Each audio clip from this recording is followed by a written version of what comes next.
पड़मी सिर साणेमिं गुणरयण विभूषणं महावीरं सम्मत्तरयण निलयं पयडि समुक्कीर्तनं वोच्छम्। गाथा 21 में 8 कर्मों को 8 उदाहरणों के माध्यम से समझाने का प्रयास कर रहे हैं कि 8 कर्मों के लिए 8 कौन कौन से उदाहरण दिए गए। पड़ पड़िहा रसी मज्जा हलि चित्त कुलाल भंडयारीणम जह ए देसिम भावा तह वियकम मामुणे अव्वा। पट प्रतिहारी शहद लपेटी असी मदिरा हली चित्रकरण। कुम्हार भंडारी समान है कार्य यथाक्रम अष्टकर्म। 21 सरलार्थ वस्त्र, द्वारपाल, शहद लपेटी तलवार, शराब, काठ का घोड़ा, चित्रकार, कुंभकार और भंडारी बटा खजांची इनके जैसे भाव कार्य है। उसी प्रकार क्रमशः कर्मों के कार्य जानना चाहिए। ज्ञानावरण, इसका कार्य वस्त्र के समान है। यदि किसी वस्तु के सामने वस्त्र लगा दिया जाए तो उस वस्तु का ज्ञान नहीं होता। वस्त्र के पीछे क्या विद्यमान है ये ज्ञात नहीं हो पाता है। उसी प्रकार ज्ञान स्वभावी होने पर भी ज्ञानावरण का उदय आने पर हमारी जानने की क्षमता व्यक्त नहीं हो पाती वस्तु का ज्ञान नहीं होता है। वही यदि वस्त्र उत्तरोत्तर पतला हो तो पदार्थ का कुछ कुछ ज्ञान होने लगता है। इसी प्रकार ज्ञानावरण कर्म का जैसा जैसा क्षयोपशम होता जाता है तदनुसार जीव को पदार्थों का ज्ञान हो जाता है। तथा जैसे वस्त्र के पूर्णत्या हट जाने पर पदार्थ पूर्णत्या दिखाई देने लगता है। ज्ञान स्वभावी आत्मा में पूर्णलिनता के बल पर जब ज्ञानावरण का पूर्णत्या अभाव हो जाता है तब 3 काल और अलोकाकाश सहित 3 लोकवर्ती समस्त पदार्थों को एक साथ जान लेता है।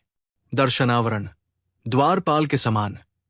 राजमहल में राजा विद्यमान होने पर भी दर्शक को द्वारपाल द्वारा द्वार पर ही रोक दिए जाने पर वो राजा को देख नहीं पाता है, मिलने नहीं देता है। उसी दर्शनावरण का उदय होने पर पदार्थों का सामान्य प्रतिभास, सामान्य अवलोकन नहीं होता है। दर्शनावरण कर्म के क्षयोपशमानुसार स्वपर पदार्थों का सामान्य प्रतिभास हो जाता है तथा उसका पूर्णत्या अभाव हो जाने पर 3 काल और अलोकाकाश सहित 3 लोकवर्ती समस्त पदार्थों का एक साथ सामान्य प्रतिभास हो जाता है। वेदनीय शहद लपेटी तलवार के समान है। जैसे तलवार पर शहद लिपटी हो तथा कोई शहद का चालची उस शहद को चाटने चाहा तो अल्प स्वाद के साथ जीभ कटने पर भयंकर दुख होगा। उसी प्रकार साता वेदनीय के उदय में क्षणिक सुखाभासमय अत्यल्प काल के लिए साता रूप कुछ अनुकूलता का वेदन करते ही तत्काल असाता वेदनीय का उदय आ जाने से बहुत काल पर्यंत असाता रूप तीव्र प्रतिकूलता का वेदन करना पड़ता है। वेदनीय कर्म का पूर्णत्या क्षय होने पर अव्याबाधमय अतीन्द्रिय आनंद का वेदन होता है। मौनीय, इसका कार्य मदिरा के समान है। जैसे शराब पीने से किसी को होश नहीं रहता मैं कौन हूं, ऐसे ही मोहरूपी मदिरा को पीकर उसे अपने प्राय का भेद नहीं रह जाता है। अपनी पहचान विस्मृत हो जाने के कारण बेसुध रहता हुआ अशोभनीय अनर्गल चेष्टाएं भी करने लगता है। 4 गति 84 लाख योनियों में यहाँ वहाँ भटकता हुआ दुख भोगता रहता है। शरीर को आत्मा समझता है, आत्मा को शरीर। ऐसा सब मोह के कारण से होता है। इसके अभाव में स्वपर की यथार्थ पहचान कर पूर्ण सावधानी पूर्वक सवा में स्थिर होकर निराकुल अतीन्द्रिय आनंद का भोगता हो जाता है। आयुष कर्म, इसका कार्य काठ के घोड़े के समान। जैसे अपने अपराध की सजा भोगने के लिए अपराधी को काठ के घोड़े में फंसा दिए जाने पर वो उसमें से निकल नहीं पाता है, पराधीन होकर वही बंधन का दुख भोगता रहता है। उसी प्रकार पूर्ण स्वतंत्र होने पर भी आयुष कर्म का उदय आने पर इसे शरीर रूपी जेल में रहते हुए बंधन का दुख भोगना पड़ता है। शरीर से किसी भी स्थिति में ये जीव निकल नहीं पाता है। प्रत्येक परिस्थिति में इसे उस शरीर में रहना ही पड़ता है। इसका पूर्णतया अभाव हो जाने पर अशरीरी सूक्ष्मता संपन्न अवगाहनत्वमय अमूर्तिक दशा प्रकट हो जाती है। नाम कर्म, इसका कार्य चित्रकार के समान। जैसे चित्रकार अनेक प्रकार के चित्रों को बनाता है, उसी प्रकार इस कर्म के उदय में अनेक प्रकार की संरचना वाले शरीर में रहने के कारण इस जीव के भी अनेक आकार दिखाई देते हैं। आकार, शक्ति, अंगोपांग आदि शरीर की संपूर्ण व्यवस्था इसी कर्म के उदय में होती है। इसका पूर्णतया अभाव हो जाने पर अनिर्दिष्ट संस्थानमय अवगाहनता संपन्न सूक्ष्मत्व, अमूर्तत्व रूप एक ज्ञानाकार दशा प्रकट हो जाती है। गोत्र कर्म। इस कर्म का कार्य कुंभकार के समान है। जैसे कुंभकार छोटे बड़े आदि अनेक प्रकार के घड़े बनाता रहता है, उसी प्रकार इस जीव की इस कर्म के उदय में उच्च नीच गोत्र रूप प्रवृत्ति होती रहती है। इसके संस्कार, आचार, विचार, व्यवहार आदि सदा एकसमान नहीं रह पाते हैं, जिससे इसे बड़े छोटे का अनुभव करना पड़ता है। इस कर्म के पूर्णतया अभाव में उच्च नीच के व्यवहार से रहित सदा एक रूप रहने वाली अगुरुलघु दशा प्रकट हो जाती है। अंतराय कर्म। इस कर्म का कार्य भंडारी बटा खजांची के समान। जैसे भंडारी सामग्री विद्यमान होने पर भी इच्छुक व्यक्ति को उसकी इच्छानुसार नहीं देता है, उसमें विविध बाधाएं उपस्थित करता है, उसी प्रकार इस जीव के अंतराय कर्म का उदय होने पर दानादि की शक्ति व्यक्त नहीं हो पाती है। उस कर्म के क्षयोपशमानुसार वो शक्ति कुछ कुछ व्यक्त होती है। दान, लाभ, भोग, उपभोग आदि की क्षमता विकसित होती है।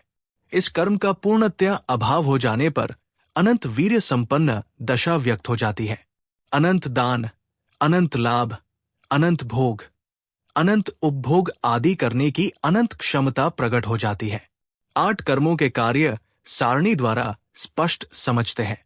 ज्ञानावरण कर्म वस्त्र आदि के समान। दर्शनावरण कर्म द्वारपाल आदि के समान। वेदनीय कर्म शहद, लपेटी तलवार आदि के समान। मोनीय कर्म मदिरा आदि नशाकारक पदार्थों सम। आयुष का कर्म काठ के खोड़े आदि के समान। नाम कर्म चित्रकार आदि के समान। गोत्र कर्म कुंभकार आदि के समान। अंतराय कर्म भंडारी आदि के समान। इस प्रकरण को समझने से लाभ। 1.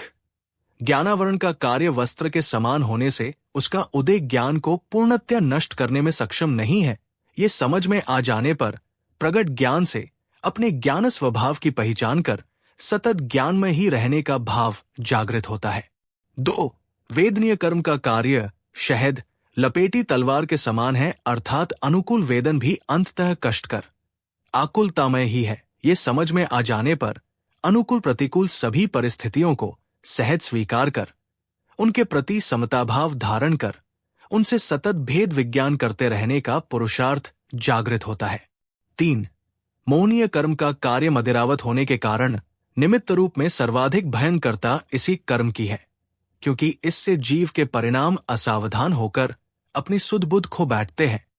ये समझ में आ जाने पर हम सर्वप्रथम अपनी संपूर्ण शक्ति एकत्रित कर इसे ही नष्ट करने की दिशा में पुरुषार्थ करते हैं, अर्थात सच्चे देव शास्त्र गुरु के माध्यम से वस्तु के यथार्थ स्वरूप का निर्णय कर स्वपर भेद विज्ञान पूर्वक स्वयं को ज्ञानानंद स्वभावी निज भगवान आत्मा को अपंत रूप से जानकर पहचान कर उसमें ही स्थिर रहने का पुरुषार्थ करते हैं।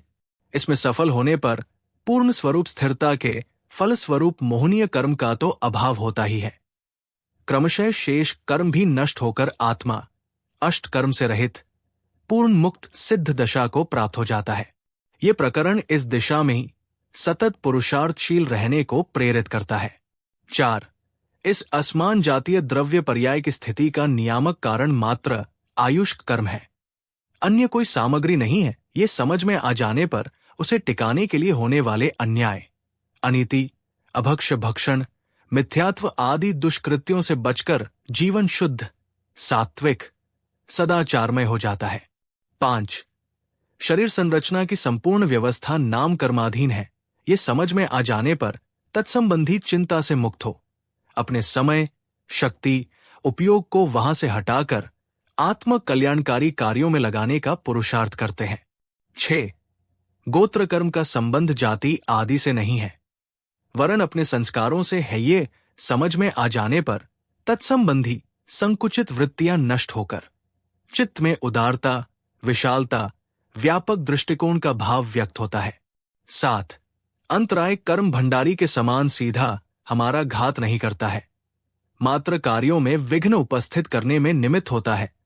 ये समझ में आ जाने पर अपने अपराधों, कमजोरियों को कर्मों पर आरोपित करने का भाव समाप्त होकर अपना दोष स्वीकार कर अपने त्रैकालिक निर्दोष स्वभाव के अवलंबन से दोषमुक्त होने की दिशा में पुरुषार्थ जागृत होता है।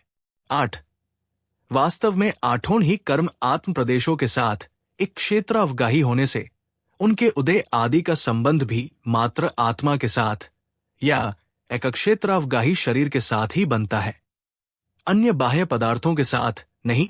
ये समझ में आ जाने पर बाह्य पदार्थों से अपने कर्म का निरीक्षण करने संबंधी भाव समाप्त हो जाता है और कर्मों को नष्ट करने के लिए सही दिशा में पुरुषार्थ करने का भाव अर्थात आत्मलीन रहने का भाव जागृत होता है। इत्यादि अनेकानेक लाभ इस प्रकरण को समझने से प्राप्त होते हैं। गोमटसार कर्मकांड गाथा 21 से आठों कर्मों के 8 उदाहरण की व्याख्या पूरी हुई। ये व्याख्या बाल ब्रह्मचारिणी कल्पना बहन जी की संपादिक गोमटसार कर्मकांड से लिया है। यदि आपको ये ज्ञान उपयोगी लगा हो तो वीडियो को लाइक, शेयर और चैनल को सब्सक्राइब जरूर करें। जिनवाणी माता की जय।